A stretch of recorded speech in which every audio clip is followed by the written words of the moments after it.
What I find most interesting about you is your background, actually, and where you come from. You're Polish. Yeah, so I was born in what was then, communist Poland, so behind the Iron Curtain. So things like waiting in line for bread or meat in the mornings was a common thing just because the government's not good at running stuff. So we would have once a year, give or take, a truck would pull into your neighborhood and they would be selling oranges off the back of the truck and like from bags, right? So you'd get a bag of oranges. That might happen once a year. Communism in some respects sounds nice to people these days. Oh, everybody's equal and everybody makes the same amount of money and yay. And it's got nice underpinnings in some respects. But sounds good, but doesn't do good. It never ever worked, right? Never. And so what I remember being in the city that I lived in, I lived not too far from this big kind of street. And so here we are one day where there's going to be a clash between the police and protesters. And of course, the police and the government didn't want anybody protesting, so they were going to break this up. So, I'm watching this from a bedroom window, basically, my bedroom window, seeing this happen. And, it doesn't leave you necessarily when you see something like that as a kid.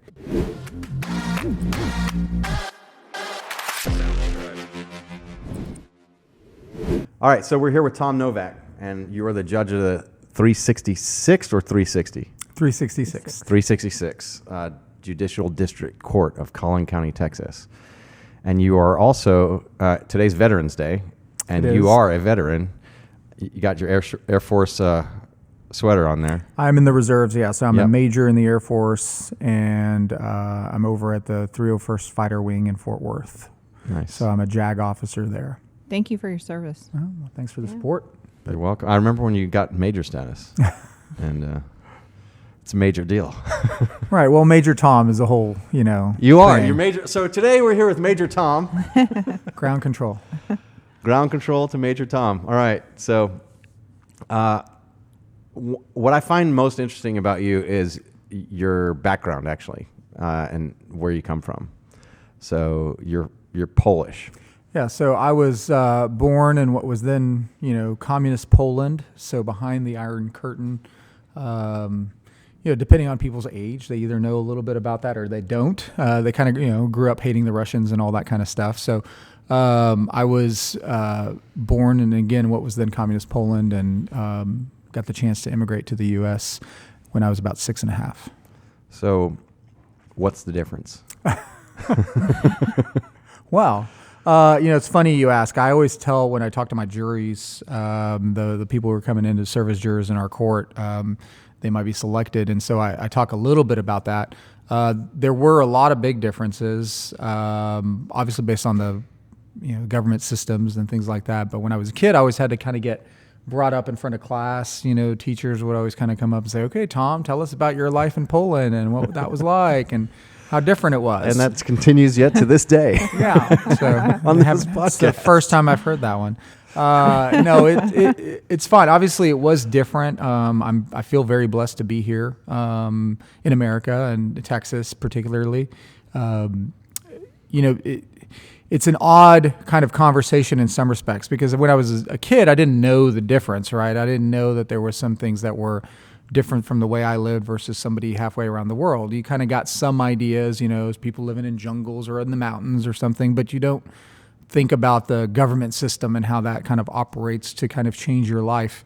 So things like waiting in line for bread or meat in the mornings was a common thing just because the government's not good at running stuff. And when communism controlled all the methods of production, there would be shortages, right? They would move people who were out normally who would be farmers, and they'd move them into the city to work at the factories. Well, then you don't have farmers. And if you don't have farmers, then you don't have the crop yields that other places do. And if you don't have those crop yields, then you don't have the flour, then you don't have the bread. And it kind of is this cycle of different things that happen along the way because the government's just really bad at running stuff rather than, say, a free market that kind of does it on its own. All those billions of different purchasing decisions and what you do for a living and what you want to do and all these choices that human beings make distributed out through the entire population have to be attempted to be made by some central bureaucrat, and they just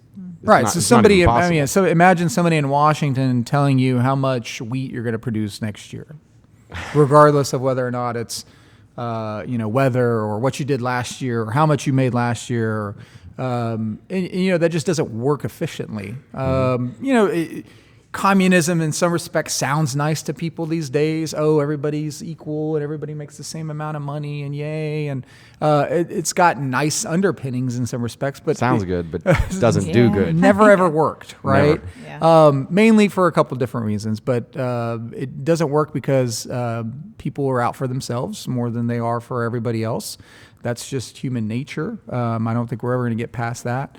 And then the aspect of again, government just doesn't run things very well. So, stories I've told. I've told stories where my mom would wake up early in the morning to go down to either the butcher or the baker or whatever it was that you wanted to get in line, so you could be the first person to decide what best cuts of meat you would get, right? Because if there's a shortage, there's not enough to go around. If you're at the back of the line, you get whatever's left over. Yep. That doesn't mean you starve, but it just doesn't mean you get the nice cut of beef versus if I can pick a fillet or a New York strip or a ribeye, I'm going to pick that versus the beef tongue. Right. So so she would get up early in the morning, or I imagine Poland, cold winter, right? Snow on the ground, that kind of stuff. She would get up, go down there, and secure her place in line. There was this, situation with people where they would all kind of agree, okay, this is your place in line. And she would go back and wake up me and my sister and get us dressed in cold weather gear. And then we'd go back down and go back in line. And when they opened it at 9 o'clock or whatever, 8 o'clock in the morning, you'd go in there and, buy your, cut of whatever it is that you were trying to get. That was normal. Did they use money? Right, yeah, they have money. Yeah. I mean, the money wasn't as valuable, say, $1 was, right? Yeah. So sometimes you'd get hyperinflation and things depending on what the government was deciding. Again, how they're producing stuff, whether or not they're printing more money. So, but it's that kind of thing that is, if you're 4 or 5 years old, you just don't know is not normal, right? That's just what you do. You go down to the store, you stand in line. You don't know that there's supermarkets out there. You don't know that there's, one on every corner, and that there's a butcher, or that inside every supermarket and aisles of stuff. And I'll share some pictures with you guys on, kind of some of the stuff off the internet you can kind of see. There's one meme I've used in like various presentations. It's like every day in Poland was Black Friday because everybody would have to line up. That sounds like a nightmare to me. And it's little things like, all right, like, so we would have once a year, give or take, a truck would pull into your neighborhood and they would be selling oranges off the back of the truck and like from bags, right? So you'd get a bag of oranges. That might happen once a year, right? That would be the one time you get some oranges, and all right, maybe it might come back again depending on what the government decided, or there might not just be enough for everybody because they would have to import all this stuff. Wow. And so to go from that to coming here to America, where it's like, oh, it's December, great, have some oranges, like, Yeah. The seasonality doesn't even matter. Right. So just the process and the production, and those are the kinds of things that were real different as a kid that you don't really notice until you get somewhere where all that stuff is there. And, sometimes people who have been poor or something, they kind of see those things, right? You grow up poor, and then all of a sudden you go to some, fancy restaurant or department store, and you're like, didn't know this existed. And it's a little bit like that. That is different and apart from, say, the government and the people fighting for their freedoms and things, which I also saw. So you would have, you have these big communist housing blocks that people live in. You've seen those on TV or in the movies. You'd be in there, and they're obviously very tall because they're 20 stories tall or 10 stories tall or whatever. Everybody's got a small, tiny apartment that they're fitting a bunch of people into because it's better than living out in the woods or living out in the country where you may not have a dirt floor like my mom lived on. So again, like, hey, communism sounds great. Look, we're giving everybody the same kind of apartment, and you get gas and water and plumbing, yay! But you don't recognize again that there's problems with all that. And so when I was a young kid in Poland, it was under martial law at that point in time. Oh, wow. And so you had people fighting for their freedoms. And basically it was under martial law because the government was seeing that people were starting to rise up and it was going to be this issue. And if you study your history, you know that like certain points in times, the Russians would roll in tanks into the what was then Czechoslovakia or Hungary and put down rebellions, right? So the people were starting to say, hey, we don't like this. And the Russians would roll in with all their tanks and all their troops and just suppress the uprising, and a lot of people would disappear. So people were getting very disaffected at this point in time in Poland and starting to strike. They would have strikes. So you'd have the people who drove the trams and the buses, the transportation people. They would strike saying, hey, we're not getting paid enough, or this just isn't working. Then you had the big shipyard strikes in Gdańsk, which, you know, Lech Wałęsa, that guy, is kind of famous with the Solidarity movement in Poland. Those are just different places that you would start having these kind of protests. And so what I remember being in the city that I lived in, I lived not too far from this big kind of street. And so here we are one day where there's going to be a clash between the police and protesters. And of course, the police and the government didn't want anybody protesting, so they were going to break this up. So my mom sends me upstairs to our friend's house or apartment who lives up above us to kind of make sure that we're out of the way because we're only on the second floor.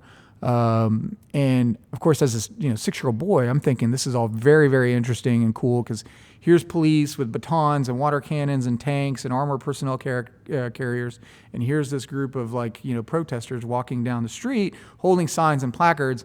And they're going to meet at some point in time. And what's going to happen at that point in time is, the police are just going to literally beat the crap out of everybody. So, I'm watching this from a bedroom window, basically, my bedroom window, seeing this happen. And, it doesn't leave you necessarily when you see something like that as a kid. The details may not be all there, but I remember smelling what tear gas smells like because I could smell the waft of it coming into my room. I know what people look like when they get shot by a giant water cannon and beaten by the police, and they would disperse and run, and the police would chase them. People would run into these housing blocks to try to hide, and they get dragged out by the police. All that would happen, and it kind of informed of who I became, I think, in some respects, because when I came here to the States and joke around about the teachers telling, "Hey, Tom, get up and tell us about what life was like there." You start learning about the laws here, the laws there, what's different, what's the government. And that kind of probably made me become a lawyer in many respects. So I ended up obviously going to law school, fell in love with America, the Constitution, kind of just breathed that in, and then ended up becoming a prosecutor and ended up becoming a defense lawyer, and then became a judge.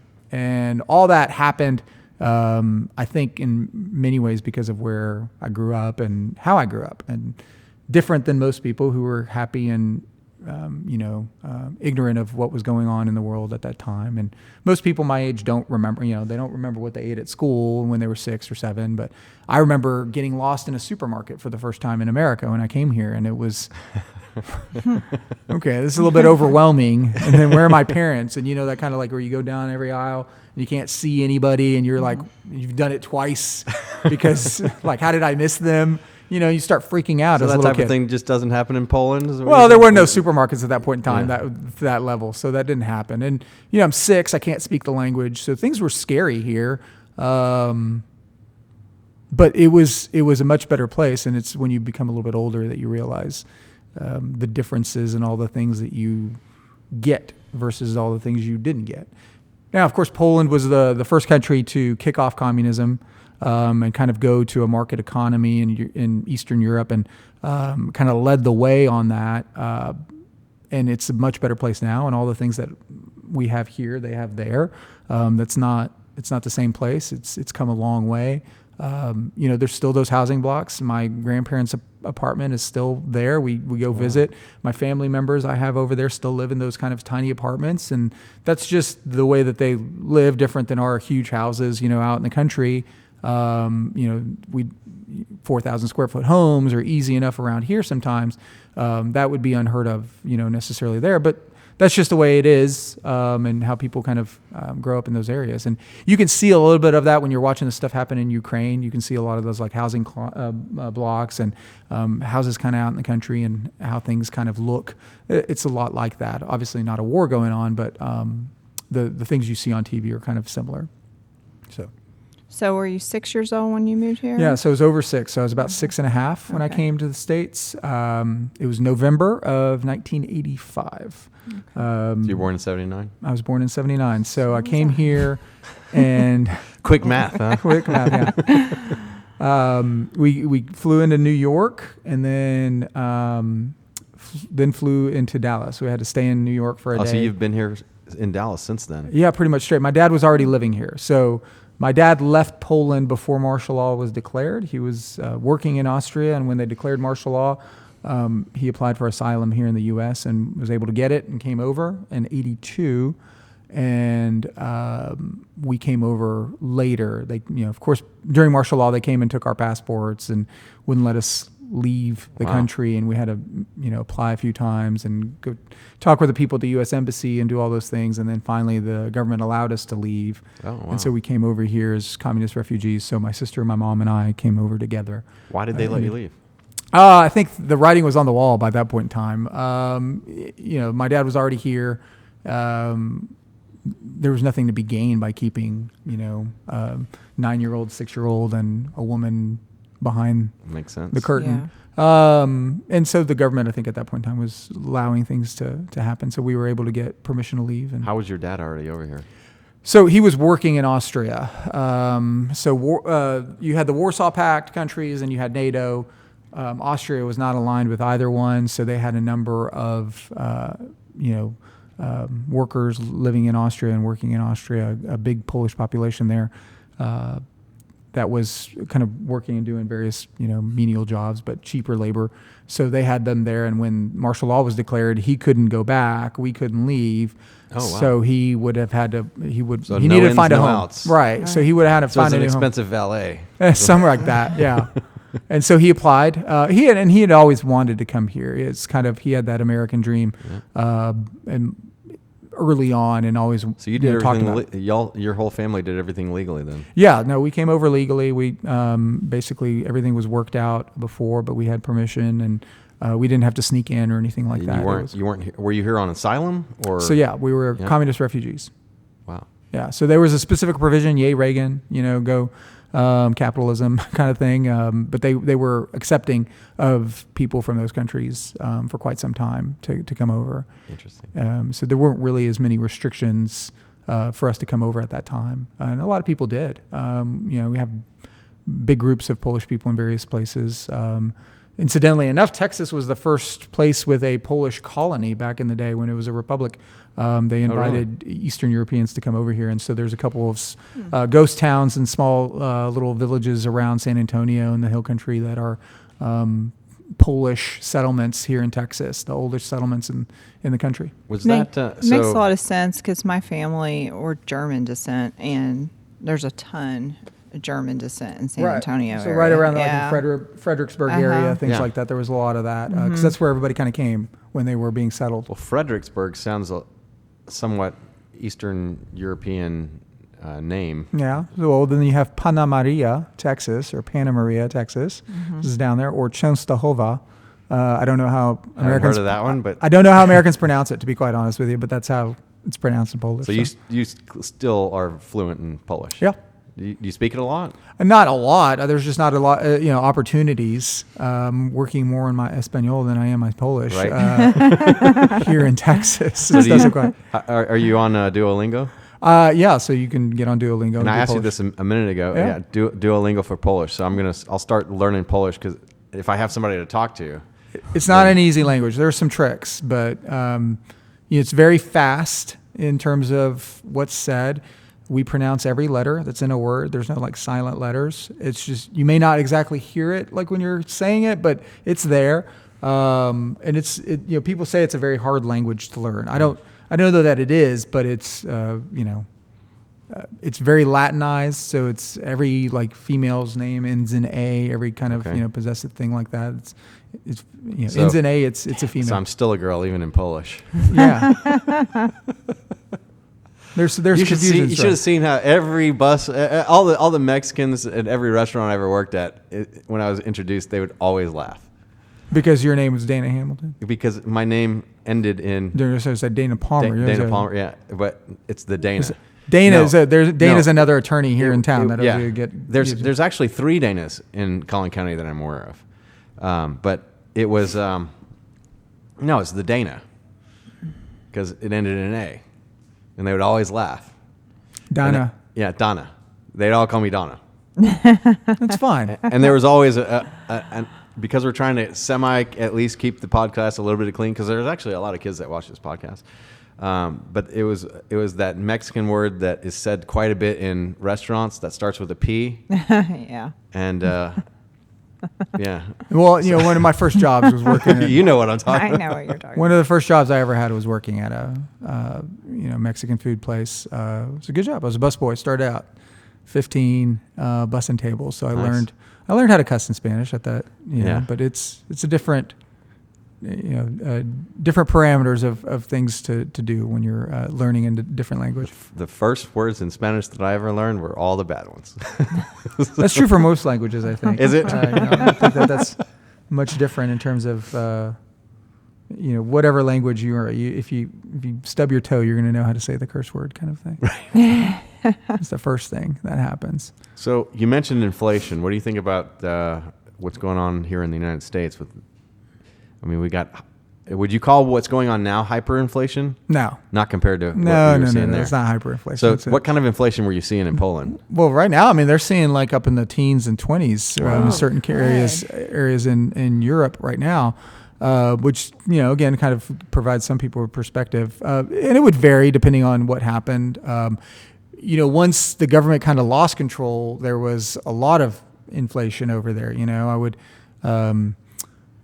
The value of the money dropped really, really or quickly, I should say. And I'd go over there and I was a millionaire, right? Because the value of $1 million zloty, which is the currency in Poland, might be $100, but it's over there. It's $1 million. Now it's like $5 for every dollar. But back then it was, oh wow. The kind of hyperinflation that occurred. What did they do to rectify that? In terms of the government, at one point in time, they just reissued the money. They reissued the money? Yeah, so all your old money's no longer good. You have to go get new money and trade in your old money for the new money. Well, at least you could trade in the old money, but... Right. So they'd lop off like 10 zeros off of it, and then they just say, here it is. Your $1 million? $1. Yeah. There you go. It's pretty much what happens. They just print out new money and they just reset the amount and hope to keep it. And then you start dealing with banks and all that kind of stuff that gets really complicated for people. But